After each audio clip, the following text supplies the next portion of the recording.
Hey, what's up, everyone? Happy Monday and welcome to a merry new week. It's the 23rd of January today, and welcome back to Day Trade with Tony. So, we're all about trading the stock market. And last week we started Tuesday, we started off with a red day, and we had then 3 consecutive green days. And we started this week with a red day as well. This week is a bigger red day than we had last week. We've had quite a substantial red day. Well, it's not as bad as it could have been, not as bad as it was. It's a little over $24,000 in the red. And I know that's a huge amount for me to be talking about in terms of losing. We did have a green day on the small account challenge. I've already posted that video, so check that out.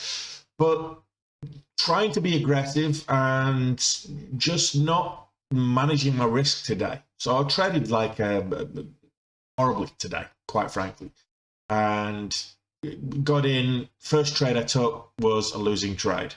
Next trade I took was also a losing trade. So got a couple of winners under my belt before losing again. Not a good day's trading for me. I'm just going to put it down to how I deal with losing days like this. They are inevitable. You can't be a trader and not have days where you're losing. You're not going to be on point. Your trading is not going to be, perfect every time. The breakouts are not going to go in your favor every single time. The patterns are not going to break out how you expect them every single time. It is a probabilities game at the end of the day. And what you want to be doing is trading with an edge in terms of probabilities that are going to go in your favor.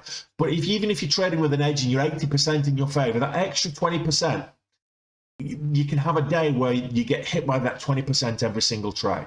So red days are inevitable. You're going to have them, and getting used to that fact and understanding that you're going to have a red day from time to time as a trader is just part and parcel of being a trader.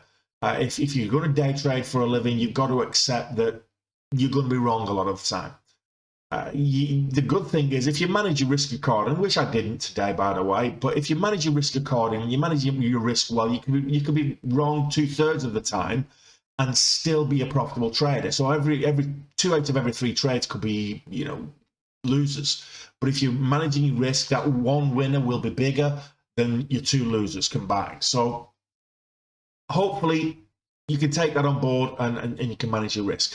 So what did we trade today? How did we do it? We're actually $30,000 down at one stage. So we finished the day a little over $24,000 down. We saw this one moving up. This was a big one. This wasn't the first one we traded. TCRX was the first one that we actually traded. We got pre-market. A stereotypical textbook cup and handle. So we see this move up, and we look for we actually got in this one for the break of $3 on the move up. This is trading a rounding bottom to start off with. So we got in for the break of $3, rolled that up, took profits at the top. Nice start to the day. We're about nearly $500 up on that. Then it starts to pull back, and we've got what's known here as a textbook cup and handle. Typically, that will break out. It's very much like a bull flag type setup, but it will break upwards.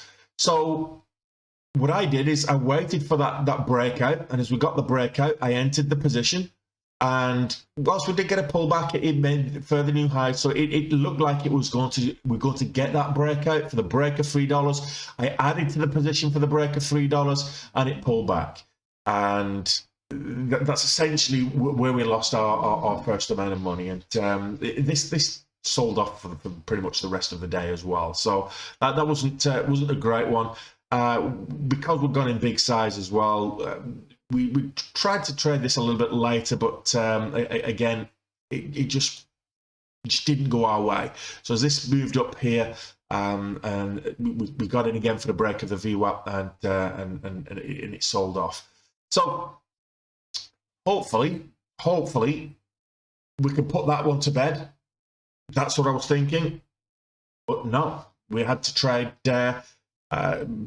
Friday's IPO. So Friday's IPO was Cadrenal Therapeutics, and the ticker was CVKD.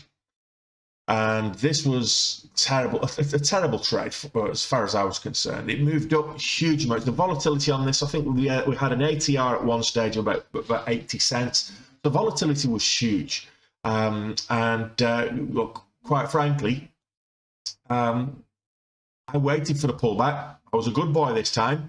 I waited for the pullback. Then as it broke new highs here, that's when we entered. We got in. We took a little bit of profit as we moved up, and then it pulled back. So we added to the position for a move back up, and it sold off. We exited for the break of the VWAP. I thought we might get a bit of a VWAP bounce. I was giving it a little bit of wiggle room.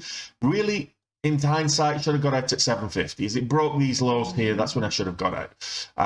It was a nice little flag setup. There's your flagpole. There's the flag. A nice little flag setup. We typically will break upwards. This didn't. It broke downwards. So this is a testament to the fact that you can trade the patterns. The patterns can be the best setups, and unfortunately, you want to get the confirmation on multiple time frames. That's one thing, but also they're not 100%. So you're going to get the patterns break down. But when they do break down, you really want to be cutting your losses. So if it's not going your way, if it doesn't break out the way you expect it to, and usually it should break out within a minute or two of you taking the position. And if it doesn't break out in your favor, you should be cutting your losses. You can always get back in. I didn't. I thought, okay, I'll wait for it to break the VWAP. Well, first. This is a classic case of changing your trade plan to accommodate the trade. At first, I thought, okay, well, we'll get a bounce on the $0.50. We didn't. So then, because it flushed all the way down, we seemed to get a bit of support at the whole dollar. It moved back up. Then I thought, okay, well, I'll hold the whole dollar. Wait for a bit of support, and then they moved back up. It didn't. As it pulled back, I thought, okay, well, $0.75. Then it was like the VWAP. And I thought, okay, well, I've got to draw the line somewhere. So I exited the position for the break of the VWAP. That's a classic case of if you change your trade plan to accommodate the trade, you're going to lose money. And I lost a hell of a lot of money on this one. So nearly $17,000 on this particular trade. I was in, at one stage, I was in at 15,000 shares. I had another 10,000 shares just above the VWAP, with kind of 2 cents. If it bounced on the VWAP, great. If it broke below the VWAP, I was out. So I was only giving it an extra couple $100 risk on that. We lost nearly $17,000, and that set the tone for the day. Then we traded. What did we trade after that? I think it got even worse, didn't it? So we traded TCRX again. That's when we traded it a second time, and that was just before the bell.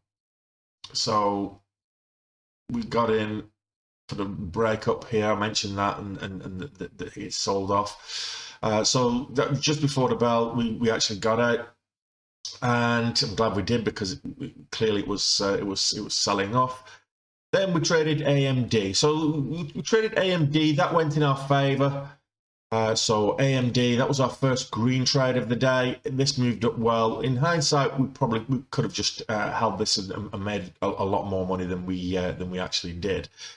So AMD, we took 2,500 shares to start off with. We doubled it up. The advantages of having a larger account, and that was 73.50 here. The move up, the pullback, and the move up. So in theory, we should have just held this and rode this all the way up, because this went all the way up to kind of $75, $75.80. So we could have got $2 whole on that. And the fact that we were in for $5, we could have got $10,000 in profit if we just held that. But shoulda, woulda, coulda. That doesn't pay the bank manager, unfortunately.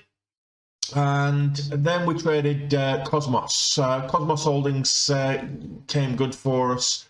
So Cosmos started to move up, and we rode that up here. We were able to get on this and make some good gains on this.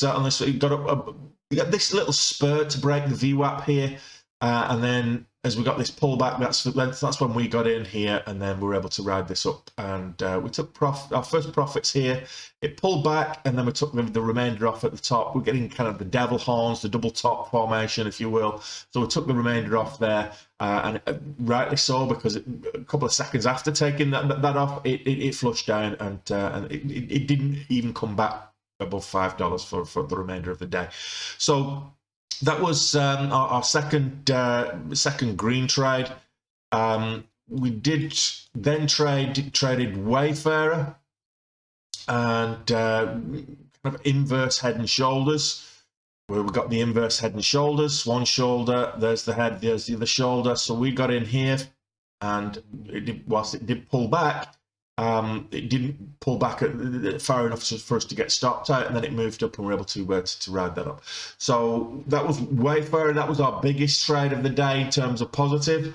And if we'd had a few more like that, if we're basically waiting for these kind of setups, this inverse head and shoulders, there's your shoulder, there's the head, there's the other shoulder. If we're waiting for those kind of setups for them to break out, instead of being impatient, pre-market in particular, perhaps we would have had a much better day than we did have.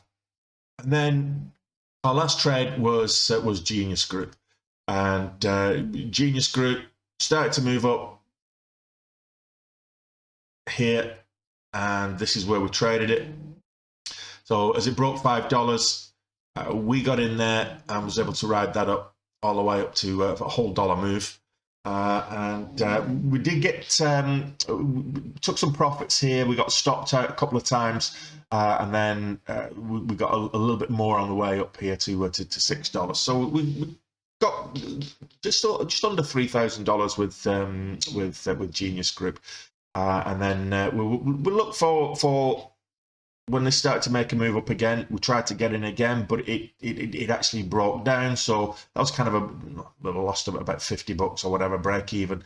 But we didn't trade it anymore after that. So that was Genius Group. That was me done for the day. So we got back under 25,000. We were $30,000 down at one stage. We got back under $25,000. It's still a lot of money to lose in a single day.